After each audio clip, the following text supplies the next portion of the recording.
Olá, eu sou a Lenore e você está no canal Diários Esquecidos. Hoje eu vou contar para vocês uma história de William Hope Hodgson, que é um escritor inglês do início do século XX. Antes de continuar, no entanto, eu gostaria de pedir, como sempre, para você se inscrever no meu canal, deixar um like, fazer um comentário e, se possível, indicar esse vídeo, esse áudio para alguém que você pense que possa gostar desse tipo de conteúdo. Se você estiver me ouvindo nas plataformas de podcast, eu gostaria de pedir, por favor, para você se inscrever no meu canal do YouTube. É bem rápido e você me ajudaria a crescer. Bem, vamos lá? A Voz na Noite, por William Hope Hodgson. Era uma noite escura, sem estrelas. Estávamos nas águas paradas do Pacífico Norte. Nossa exata posição eu não sei, pois o sol estivera escondido, durante o curso de uma maçante e exaustiva semana, por uma fina neblina que parecia flutuar acima de nós, quase na altura do topo dos nossos mastros, às vezes descendo e encobrindo o mar ao redor. Já que não havia vento, fixamos a barra do leme e eu era o único homem no convés.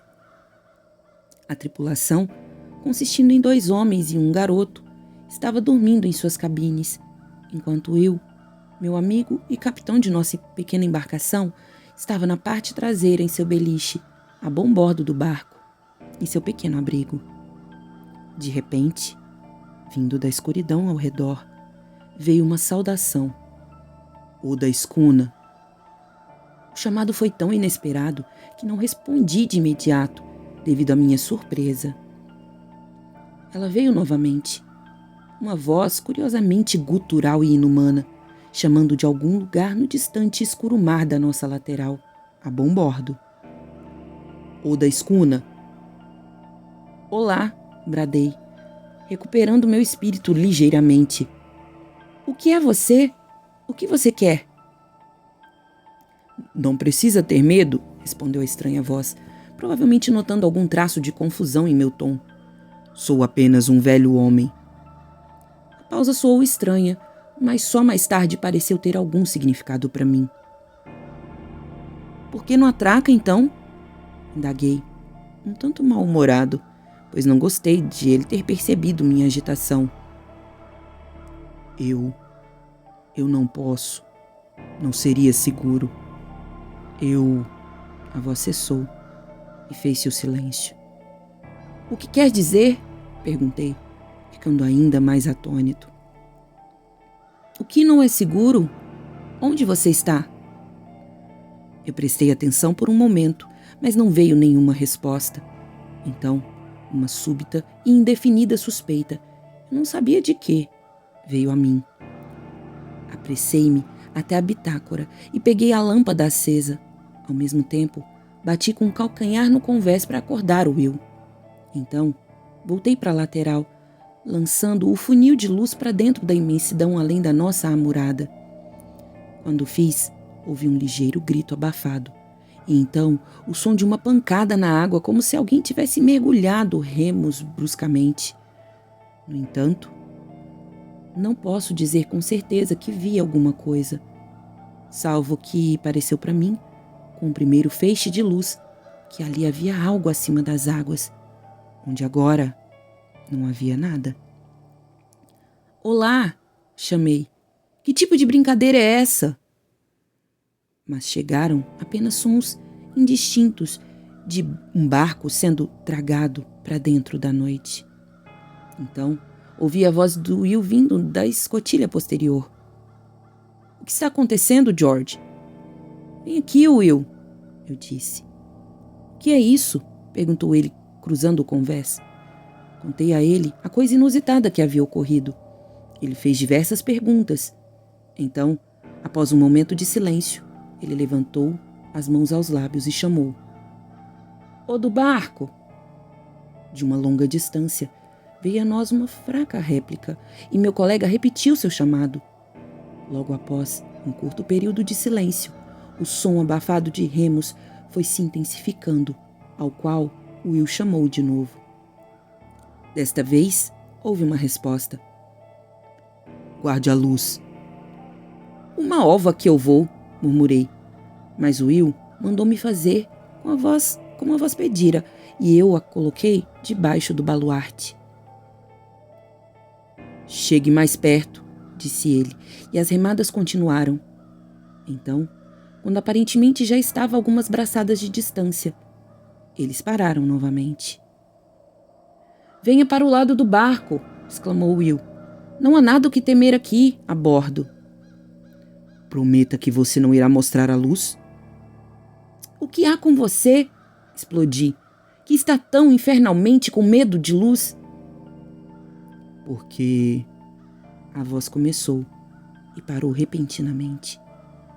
Por que o quê? Perguntei rapidamente. Will colocou a mão em meu ombro. Cale-se um momento, velhote, disse uma voz baixa. Deixe-me lidar com isso, disse Will. Ele se inclinou mais na amurada. Veja, senhor, falou. Esta é uma situação bem estranha. Você chegando a nós desse jeito, bem no meio do bendito Pacífico. Como vamos saber que tipo de brincadeira você está tramando? Você diz que está sozinho. Como vamos saber, a menos que possamos dar uma olhada em você, hein? Qual a sua objeção, afinal? Assim que terminou, ouvi o barulho dos remos de novo. Em seguida, a voz, mas agora de uma distância maior, soando extremamente desesperadamente triste. Desculpem-me. Desculpe. Eu não teria incomodado vocês, apenas estou com fome e... Ela também. A voz desvaneceu-se e o som dos remos, mergulhando irregularmente, se afastou de nós. Pare! Gritou Will. Eu não quero te afugentar. Volte, nós vamos manter oculta a luz, já que não gosta dela. Ele se voltou para mim. É um comportamento no mínimo suspeito, mas acho que não há nada a temer, disse Will. Havia uma dúvida em seu tom, e eu respondi. Não, acho que o pobre diabo naufragou por aqui e enlouqueceu. O som dos remos se aproximou. Coloque a lâmpada de volta na bitácora, disse Will. Então se inclinou na amurada e escutou. Guardei a lâmpada e voltei para o seu lado. O mergulho dos remos cessou e uns 12 metros de distância à frente. Ele parou. Não vai se aproximar mais agora? Perguntou Will com um tom regular. Eu já coloquei a lâmpada de volta na bitácora. Eu não posso, replicou a voz. Não ouso me aproximar. Não ouso lhes pagar pelas provisões. Não tem problema, disse Will e hesitou. Você está convidado a pegar quanta comida puder levar. Novamente, ele hesitou. Você é muito bondoso, exclamou a voz. Que o Senhor, aquele que tudo vê, o recompense. A voz cessou roucamente. E a dama, Will falou abruptamente. Ela está... Eu a deixei na ilha, veio a voz. Que ilha? Eu interferi. Não sei seu nome, retornou a voz. Quisera eu. Ele começou, mas parecia pensar melhor de repente. Não poderíamos enviar um barco para ela? Perguntou Will a essa altura. Não, disse a voz, com extraordinária ênfase. Meu Deus, não! Houve uma pausa momentânea, então ele acrescentou, em um tom que parecia uma merecida censura. Me aventurei por causa de nossas vontades, porque sua agonia me torturava. Mas que besta esquecida eu sou, exclamou Will. Espere um minuto, quem quer que seja, e vou lhe trazer algo de uma vez. Em alguns minutos, ele estava de volta novamente e seus braços estavam cheios de diversos alimentos. Ele parou na amurada. Você não pode atracar para pegá-los? Ele perguntou. Não ouso, replicou a voz, e me pareceu que em seu tom havia uma nota de ânsia reprimida. como se seu dono abafasse um desejo mortal. Veio a mim em um flash da pobre e velha criatura lá fora na escuridão sofrendo por uma real necessidade das coisas que Will tinha em seus braços. E ainda assim, devido a algum pavor ininteligível, abstinha-se de aproximar-se de nossa escuna e recebê-las. Então, com vertiginosa convicção, veio a ciência de que essa voz invisível não estava louca, mas sensatamente enfrentando algum terror intolerável. Maldito seja, Will! Eu disse, cheio de diversas emoções, sobre as quais predominava uma imensa empatia. Pegue uma caixa. Podemos colocar as coisas dentro e fazê-la boiar até ele. Fizemos isso, impulsionando-a para longe da embarcação, adentrando a escuridão através de um gancho de barco. Em um minuto, um fraco pranto chegou a nós e soubemos que ele havia conseguido pegar a caixa.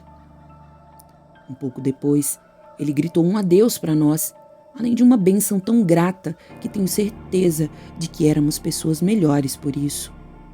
Então, sem mais delongas, ouvimos os movimentos dos remos através da escuridão. Ele partiu rapidamente, observou Will, talvez com um leve senso de prejuízo. Espere, repliquei. Acho que de alguma forma ele vai voltar. Ele deveria seriamente estar precisando de comida. E a mulher? Disse Will. Por um momento ele ficou em silêncio, então prosseguiu. É a coisa mais estranha com que me deparei desde que me envolvi com pescaria. Sim, eu disse, ponderando. Então, o tempo passou rapidamente, 1 hora, 2, e ainda assim Will permaneceu comigo, pois a estranha aventura acabou com toda a vontade de dormir que ele tinha. Já havia se passado 3 horas, quando ouvimos, novamente, o som de remos através do oceano silencioso. Ouça, falou Will, um baixo tom de excitação em sua voz. Ele está voltando, assim como pensei, murmurei.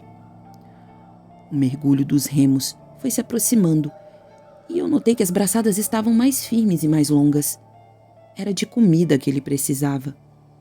Elas pararam a pouca distância da lateral do barco e a estranha voz veio novamente a nós através da escuridão. O da escuna. É você? Perguntou Will. Sim, a voz respondeu. Eu deixei vocês repentinamente, mas foi realmente necessário.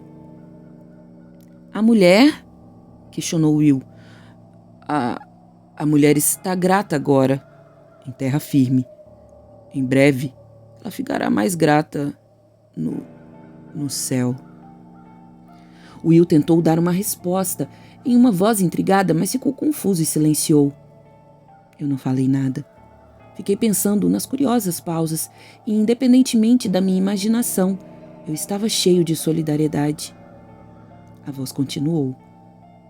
Nós, ela e eu, andamos conversando enquanto partilhávamos o resultado do afeto de Deus e de vocês.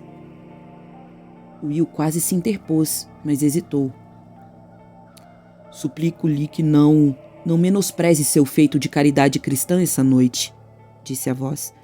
Tenha certeza de que esse ato não escapou da observação de Deus. Ele parou e houve 1 minuto inteiro de silêncio. Então, recomeçou. Nós conversamos sobre o que recaiu sobre nós. Pensamos em ir embora sem contar a ninguém sobre o terror que apareceu em nossas vidas. Ela também acredita que os acontecimentos dessa noite são resultados de decisões superiores e é o desejo de Deus que nós devêssemos contar a vocês o que estivemos sofrendo desde... Sim, disse Will. Desde o naufrágio do Albatroz. Exclamei involuntariamente. Ele partiu de Newcastle rumo a São Francisco uns 6 meses atrás e nunca mais se ouviu falar. Sim, respondeu a voz, mas alguns graus a norte da ilha ele foi pego por uma tempestade terrível e perdeu os mastros.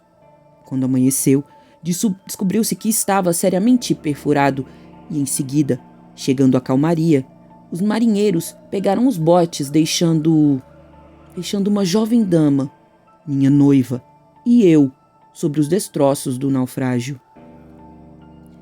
Estávamos no andar de baixo, juntando alguns de nossos pertences quando eles partiram.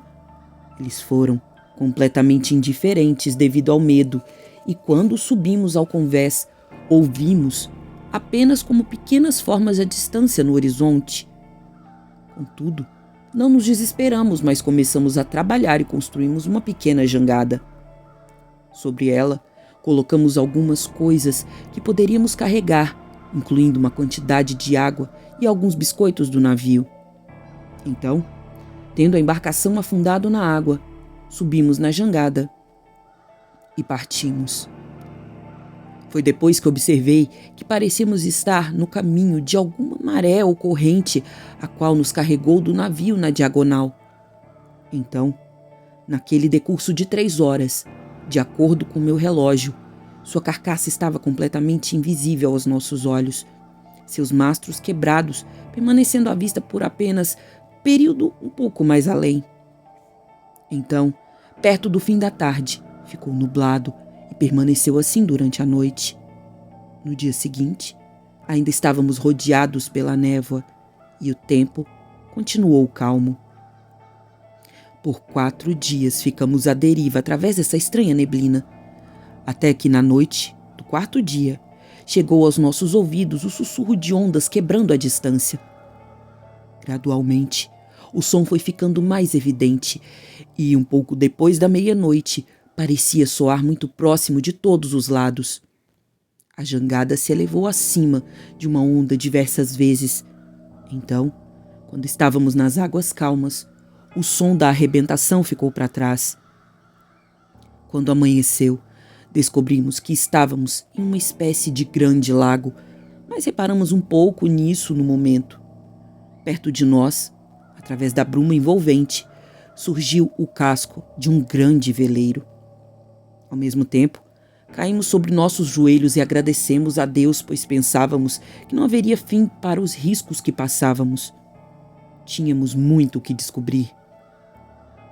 A jangada chegou perto do navio e gritamos para que eles nos trouxessem a bordo, porém ninguém respondeu. Logo, a jangada tocou a lateral do veleiro e, ao ver uma corda pendendo, eu a agarrei e comecei a subir. No entanto, precisei fazer muito esforço para conseguir chegar ao topo, devido a um tipo cinzento de fungo de líquen que se agarrava à corda, que também manchava a lateral da embarcação intensamente. Voltei para o lado onde eu havia subido. Minha amada ainda estava calmamente sentada na jangada. Ao me ver olhando para baixo, ela perguntou se havia alguém a bordo do navio. Eu disse que o veleiro aparentava estar deserto há muito tempo, mas que se ela esperasse um pouco, eu veria se havia alguma coisa no formato de uma escada que ela pudesse usar para subir ao convés. Um pouco depois, no lado oposto dos decks, encontrei uma escada de corda. Levei-a e 1 minuto depois, ela estava ao meu lado. Juntos, exploramos as cabines e apartamentos na parte posterior do navio, mas em lugar nenhum havia sinal de vida. Aqui e ali, dentro das próprias cabines, nos deparamos com curiosos fragmentos daquele fungo estranho. Mas isso, como minha amada disse, poderia ser removido. Por fim, já tendo nos assegurado que a porção posterior do veleiro estava vazia, nos encaminhamos para a proa, entre os horríveis nódulos cinzas daquela estranha formação. E ali fizemos uma busca mais avançada, que nos fez ter a certeza de que, de fato, não havia ninguém a bordo, além de nós mesmos. Agora, além de qualquer dúvida, retornamos à popa do navio e trabalhamos para ficarmos o mais confortável possível. Juntos, esvaziamos e limpamos 2 das cabines. Depois, verifiquei se havia alguma coisa comestível no navio. Isso eu logo encontrei e agradeci a Deus em meu coração por sua benevolência. Além disso, descobri a localização da bomba de água doce e, assim que a consertei, vi que a água era potável, apesar de relativamente desagradável ao paladar. Durante vários dias, permanecemos a bordo do navio sem tentar chegar ao litoral. Estávamos diligentemente empenhados em tornar o local habitável. No entanto, logo descobrimos que nosso espaço estava ainda menos desejável do que havíamos imaginado, pois embora, como primeiro passo, tivéssemos raspado os estranhos pedaços da formação fúngica que revestia o chão, as paredes das cabines e o salão, eles retornavam quase ao seu tamanho original dentro de 24 horas, o que não nos desencorajou, mas nos deu uma vaga sensação de desconforto. Todavia, não nos admitimos derrotados. Então, começamos a trabalhar do zero e não apenas raspamos os fungos, que volta e meia apareciam de novo, mas os encharcamos com antisséptico, vindo de uma lata cheia que eu havia encontrado na despensa. Contudo, até o final da semana, a formação voltou com força total e ainda por cima se espalhou por outros lugares, já que nossos toques haviam permitido que os germes viajassem. Na 7ª manhã, minha amada acordou e encontrou uma pequena mancha daquilo crescendo em seu travesseiro, perto de seu rosto. Naquele mesmo instante, ela veio até mim assim que conseguiu colocar suas vestimentas. Eu estava na copa naquela hora, acendendo o fogo para o café da manhã. "Vem aqui, John", disse ela, e me guiou para a popa. Quando vi a coisa em seu travesseiro, estremeci. Então concordamos em sair logo do navio e ver se conseguiríamos ficar mais confortáveis em terra firme. Apressados, juntamos nossos poucos pertences e até mesmo entre eles descobri que o fungo havia agido, pois havia um pequeno monte da formação perto da borda de um dos chales dela.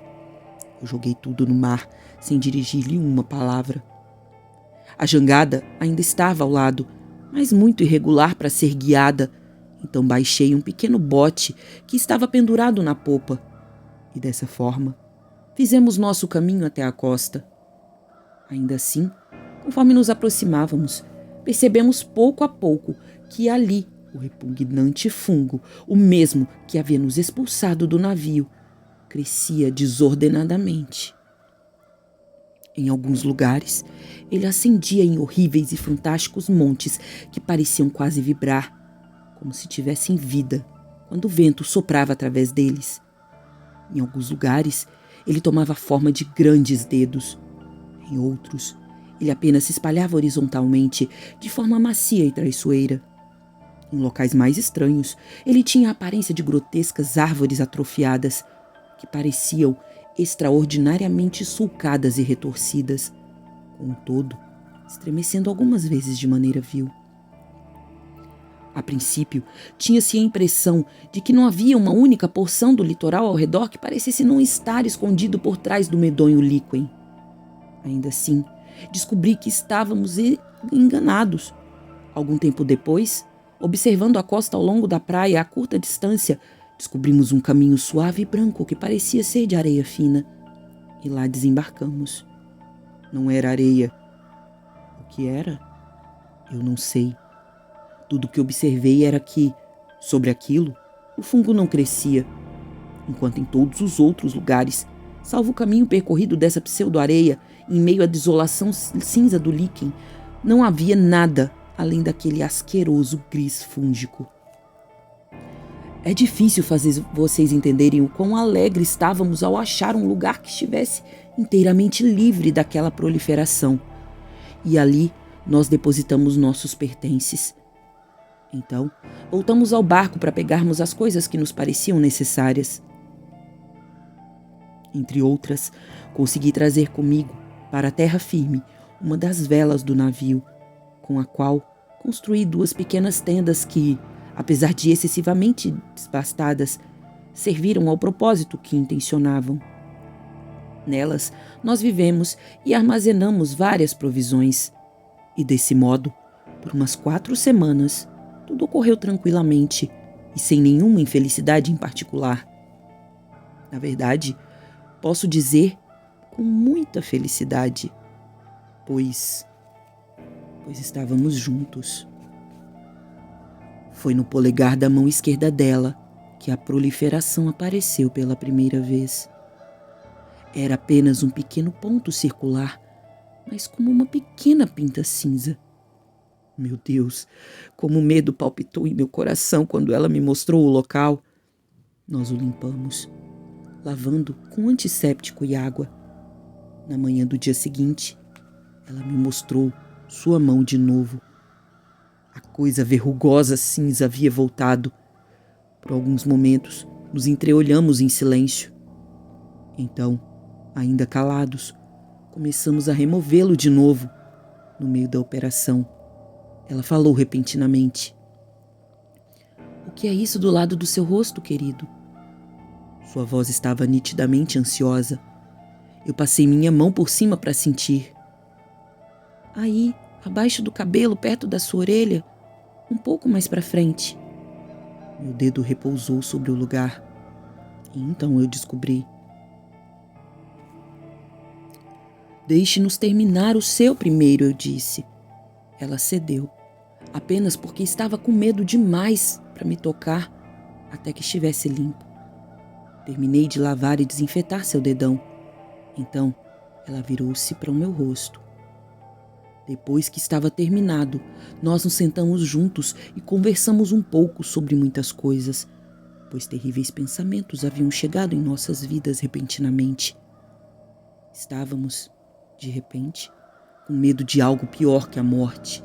Falamos sobre encher o bote com provisões e água e navegar até o mar, mas ainda estávamos desamparados por muitos motivos e a proliferação já havia nos atacado.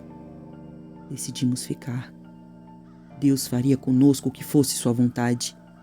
Nós esperaríamos. 1 mês, 2, 3 se passaram. Os locais infectados cresceram um pouco e os outros apareceram. Ainda assim, nós lutamos tão tenazmente devido ao medo que sentíamos que seu progresso foi demorado, comparativamente falando. Ocasionalmente, nos aventurávamos até o barco para tais reservas conforme precisávamos. Descobrimos que o fungo crescia persistente. Um dos nódulos no convés principal logo ficou tão alto quanto minha cabeça. Já havíamos desistido de todos os pensamentos ou esperanças de deixar a ilha. Percebemos que seria inadmissível andar por entre humanos saudáveis, portando o mal que nos afligia. Com essa determinação e ciência em nossas mentes, sabíamos que teríamos que administrar nossa comida, pois não sabíamos, naquele momento, se viveríamos por muitos anos. Isso me lembra que eu havia lhes dito antes que sou um homem velho, não tanto pelos anos que vivi, mas... Ele parou, então continuou, um tanto abruptamente. Como eu ia dizendo, sabíamos que teríamos que agir com cuidado em matéria de comida, mas não tínhamos ideia de quão pouca comida havia. Foi uma semana depois que descobri que todos os outros recipientes de pão que eu supostamente julgara como cheios estavam vazios e que, além de estranhas latas de vegetais e carne e algumas coisas, não tínhamos nada o que comer, além do pão no recipiente que eu já havia aberto. Ao saber disso, questionei o que eu poderia fazer e comecei a trabalhar pescando no lago, mas sem sucesso. Com isso, eu estava bastante inclinado a me sentir desesperado, até que veio a mim o pensamento de tentar fora do lago, no mar aberto. Ali, por vezes, peguei peixes esquisitos, mas tão raramente que eles se provaram de pouca utilidade em nos manter afastados da fome que nos ameaçava. Parecia para mim que nossas mortes seriam provavelmente por fome, não pelo crescimento da coisa que se apoderava de nossos corpos. Estávamos nesse estado de espírito quando o 4º mês se foi. Então, fiz uma horrível descoberta. Uma manhã, um pouco antes do meio-dia. Saí do barco com uma porção de biscoitos que havia sobrado. Na entrada da tenda, vi minha amada sentada comendo alguma coisa. "O que é isso, minha querida?" questionei quando saltei para a praia. No entanto, ela parecia confusa e, ao se virar, disfarçadamente jogou algo à borda da pequena clareira. Caiu rápido e uma vaga suspeita nasceu dentro de mim. Caminhei para o outro lado e o peguei. Era um pedaço do fungo cinza. Conforme fui até ela com aquilo em minha mão, ela ficou mortalmente pálida. Depois, vermelha como uma rosa. Eu me senti estranhamente atordoado e apavorado. Minha querida, eu disse, e não conseguia falar mais nada. Agora, com minhas palavras, ela desabou e chorou com amargura. Gradualmente, conforme se acalmava, ela me disse que havia provado no dia anterior e havia gostado. Eu a fiz prometer de joelhos que não tocasse naquilo de novo, não importa o quão famintos estivéssemos. Depois de me prometer, ela me contou que o desejo por aquilo havia chegado de repente e que até o momento do desejo ela sentia unicamente uma repulsa extrema pelo fungo.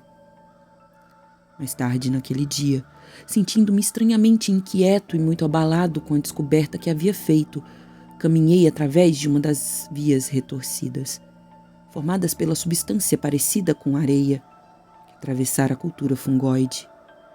Eu havia anteriormente me aventurado por ali, mas não a uma grande distância. Dessa vez, envolvido em pensamentos desconcertantes, fui muito mais longe. De repente, voltei a mim graças a um estranho som rouco à minha esquerda. Virando-me rapidamente, vi que havia um movimento dentre uma massa do fungo que estava moldado de forma extraordinária, próxima a meu cotovelo. Estava balançando inquietamente, como se possuísse vida própria. De súbito, enquanto eu olhava, me veio o pensamento que a coisa tinha uma grotesca semelhança com a forma de uma criatura humana distorcida. Enquanto aquela fantasia era compreendida por minha mente, houve um leve e repugnante ruído de rasgamento e vi que um dos braços, que parecia um galho, estava se separando da massa cinzenta e vindo em minha direção. A cabeça da coisa, uma bola cinzenta sem forma, inclinou-se para mim. Fiquei parado, estupefato, e o hediondo braço tocou em todo o meu rosto. Dei um grito apavorado e corri de volta alguns metros. Havia um gosto adocicado em meus lábios onde haviam sido tocados. Lambi e imediatamente fui preenchido com um desejo inumano. Eu me virei e agarrei uma massa de fungo, e então mais e mais. Estava insaciável. Enquanto devorava, a lembrança da descoberta daquela manhã voltou com força em meu cérebro desorientado. Ela foi enviada por Deus. Joguei no chão o fragmento que eu segurava. Então, devastado e sentindo uma terrível culpa, voltei ao pequeno acampamento. Acho que ela soube, por alguma maravilhosa intuição, que é nos dada pelo amor, assim que colocou os olhos em mim. Sua compreensão silenciosa fez com que fosse mais fácil para mim e contei a ela sobre minha repentina fraqueza. Porém, omiti a menção à coisa extraordinária que ocorrera antes. Desejei poupá-la daquele terror desnecessário, daquela criatura de fungo. Mas, quanto a mim, agreguei um conhecimento intolerável que gerava um terror incessante em minha mente, pois desconfiei de que o que tinha visto era o fim de um daqueles homens que chegaram à ilha pelo navio que jazia na baía, e naquele fim monstruoso eu havia visto o nosso próprio. Daí em diante, nos mantivemos afastados da abominável comida, apesar de o desejo por ela já ter entrado em nosso sangue. Entretanto, a cruel punição recaía sobre nós. Então, dia após dia, com monstruosa rapidez, o fungo proliferou até se apossar de nossos pobres corpos. Não havia nada que pudéssemos fazer para controlá-lo fisicamente, e então, nós, que havíamos sido humanos, nos tornamos... Bem, isso importa cada vez menos. Nós apenas havíamos sido homem e mulher. E dia após dia, a luta é cada vez mais desagradável para resistir ao desejo faminto pelo terrível líquen. Uma semana atrás, comemos o último dos biscoitos. Desde então, peguei 3 peixes. Eu estava pescando aqui fora quando a sua escuna derivou até mim, para fora da neblina. Eu saudei vocês. Vocês sabem o resto. E que Deus, de seu grande coração, abençoe vocês por sua bondade para com um casal de pobres almas renegadas. Houve o barulho de um remo e outro. Então, a voz voltou, e pela última vez, soando através da suave, fantasmagória e lúgubre névoa ao redor. Deus o abençoe. Adeus. Adeus, gritamos juntos roucamente, com nossos corações cheios de muitas emoções. Dei uma olhada ao meu redor, tomei consciência de que o amanhecer estava sobre nós. O sol lançou um feixe de luz sobre o mar oculto, penetrou a neblina pesada, o bote se distanciou do trecho iluminado e a coisa prosseguiu, inclinando-se para frente e para trás, enquanto adentrava a neblina. Fim. Bom, um conto um pouco grande, né? E pelo menos esse autor, o William Hope Hodgson, né? Vou falar novamente, ele tem esse tipo de história que geralmente envolve coisas do espaço, ficção científica, enfim. É uma hora bem da era vitoriana mesmo, né? Um resquício dessa era vitoriana, em que a gente tem esse tipo de narrativa fantástica, mas mais fantástica pro lado da ficção científica, né? Enfim, uma das grandes obras aí da era vitoriana foi, por exemplo, Frankenstein, né? Ou Prometeu Moderno, que é o título completo, que conta justamente uma história de ficção científica, né? Bom, e é isso. Eu espero que vocês tenham gostado. Obrigada e tchau, tchau.